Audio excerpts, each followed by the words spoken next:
परवाचा अर्थसंकल्प सादर करत असताना मी राज्यातल्या 13 कोटी जनतेला सांगितलेलं आहे की आम्ही हेरिटेजच वास्तू महाराज ज्यावेळेस तिथं राहत होते त्या काळामध्ये जशी होती तशी उभी करायचा आमचा सगळ्यांचा मानस आहे।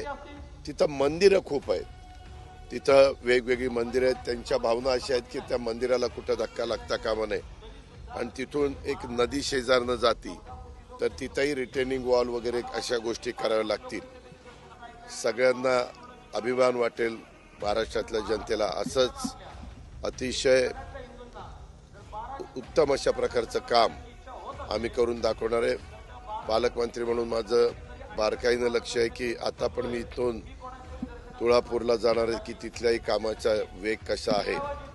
जुनी लोक वेगवेगळी तिथं आत्ता जे हयात आहेत ती काही गोष्टी सांगतात त्या आणि साधारण कशा प्रकारे ते असावं असं तो सगळं करून त्याला कितीही रक्कम लागली तरी राज्य सरकार त्याच्यामध्ये कुठले अडचण येऊन देणार नाही। संपूर्ण रक्कम उभी करून आम्हाला संगमेश्वरचं, वडूचं, तुळापूरचं हे तिन्ही स्मारक हे अतिशय चांगल्या पद्धतीनं करायचे आणि ते आम्ही